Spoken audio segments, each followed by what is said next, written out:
कर्म रे विश्वास रखंतु कारण समय परिवर्तन हेबा को बेसी समय लागे नाही। नमस्कार बंधुगण, आज विशेष एपिसोड रे आपण मानक समस्त को स्वागत करुछु। आज आम वृष राशि विषय रे कथा हेबा को जाउछु। जेपरिक टाइटल रे आपण माने देखिचंती जे 1 जुलाई पर्यंत काल सर्प जोग रहिबो। कोन कोन घटिबो तेबे आसंतु जानिबा एही संपूर्ण काल सर्प जोग कोन एवं वृष राशि उपरे एहार कोन प्रभाव रहिबो। जेपरिक आपण मध्ये जानिथिबे 16 जून दिन 1:11 रु चंद्र निजर राशि परिवर्तन कर सारी एवं वर्तमान से मकर राशि रु कुंभ को चली जाइछन्ति। एहा सहित गोचर रे एक विशेष जोग मध्य गठन होइछि काल सर्प जोग। जेतेबेले समस्त ग्रह राहु एवं केतुंक मध्य रे आसी जानती सेतेबेले एही जोग गठित होइथाय। प्रश्न हेउछि एया जे एहा आपणक पई जोग रहिबो ना दोष हेबो। ताहेले बंधुगण एही वीडियो रे आमे जानिबा जे 16 जून रु 1 जुलाई अपराह्न 3:24 पर्यंत गठित ही काल सर्प जोग वृष राशि उपरे कोन प्रभाव पकाइबो। यह कोनोसी बड़ लाभ देव ना किछि विशेष सतर्कता अवलंबन करबा को पड़िबो। केउ दिन गुड़िक आपणक पई बहुत विशेष हेबो एवं केउ दिन गुड़िक रे आपण सतर्क रहिबे। मु आपणक सब किछि विस्तारित भाव रे कहिबी, तेणु एही वीडियोटी को शेष पर्यंत निहाती देखंतु। ता पूर्वरु मु आपणक स्पष्ट करि देउछि जे एही सूचना चंद्र राशि उपरे आधारित अटे। तेणु आपण निज नाम राशि एवं लग्न हिसाब रे एहाको जांच करि पारिबे व देखि पारिबे। एहा व्यतीत जदि आपण प्रथम थर पय आम चैनल को आसुचंती देखुचंती तेबे दया करी सब्सक्राइब निश्चय करि दियंतु। तेबे आसंतु आरंभ करिबा प्रथमे ग्रह मानकर स्थिति विषय रे। वर्तमान राहु कुंभ रे अछंती, अर्थात आपणकर दशम घरे। चंद्र मध्य ठारे बसिचंती। शनि महाराज एकादश घरे मीन राशि रे अछंती। शुक्र जी वृष राशि स्वामी सी वर्तमान द्वादश घरे मेष रे बसिचंती एवं जून 29 रे निज राशि वृष राशि रे प्रवेश करिवे।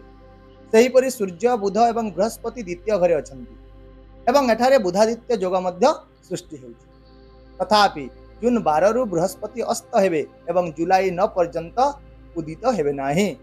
एहा व्यतीत चतुर्थ घरे मंगल एवं केतुंक संयोग रहिछि, जहा अंगारक दोष सृष्टि करुछि।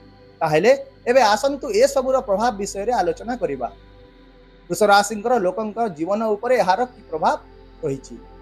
प्रथमे शुक्र विषय रे आलोचना करिबा, कारण शुक्र हेउचंती आपणंकर शासक ग्रह बा ग्रहर स्वामी। से एबे द्वादश घरे अछंती, जहार अर्थ हेउछि आपण विदेश सहित जड़ित काम रे प्रचंड लाभ पाइबे।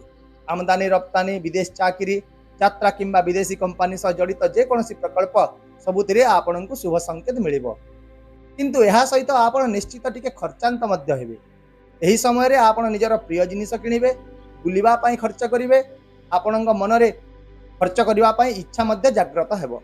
तेणु आपणंकु टिके संचय करिबा उपरे ध्यान देबाको पड़े। एहा सहित शुक्र षष्ठ घरे मध्य दृष्टि देउछन्ति, अर्थात चाकरी करुथुबा लोक माने समानंकर शत्रु मानंकु परास्त करिवे, कोर्ट मामला रे आश्वस्ति पाइबे एवं पदोन्नति और स्थानांतर भली किछि क्षेत्र रे सकारात्मक फलाफल मध्य पाई पारिबे। एबे जानिबा मंगलंक विषय रे। मंगल वर्तमान नवम पंचम राजयोग रे बसिचंती, अर्थात से द्वादश घरर अधिपति होई एबे चतुर्थ घरे अछंती, जहा फल रे विदेश यात्रा, नूतन संपत्ति किंबा घर सह जड़ित कोनोसी बड़ सफलता मध्य आपण हासिल करि पारंती। ए समय रे आपण घर किंबा गाड़ी मध्य किनि पारंती।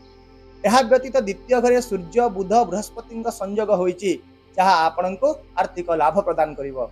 आपणको अटकी रहितिवा टंका मध्य आपणको मिलि पारे। ता सहित आपणको किछि नूतन निवेश मध्य सुयोग मिलिबो। विशेष करी शेयर बाजार रु हठात लाभ हेबार संभावना अछि।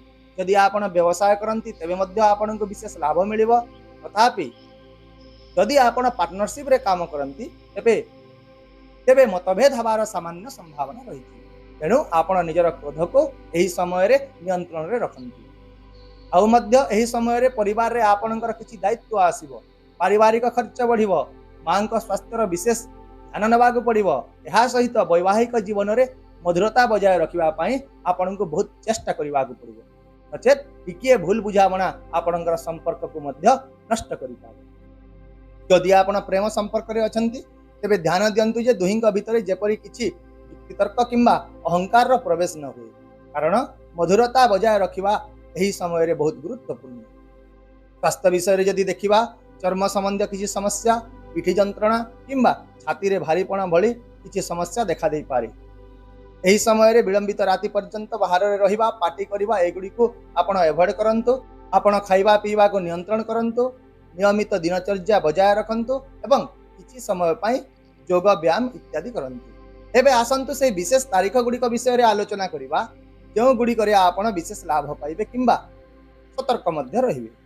22 ଏବଂ 23 ଜୁନ୍ ଏହି ଦିନ ଗୁଡ଼ିକରେ କୌଣସି ଲମ୍ବା ଯାତ୍ରା ହୋଇପାରେ, କିନ୍ତୁ ନିବେଶରେ ସତର୍କ ରୁହନ୍ତୁ। ଯେକୌଣସି ନୂତନ କାମ ଭାବିଚିନ୍ତି କରନ୍ତୁ।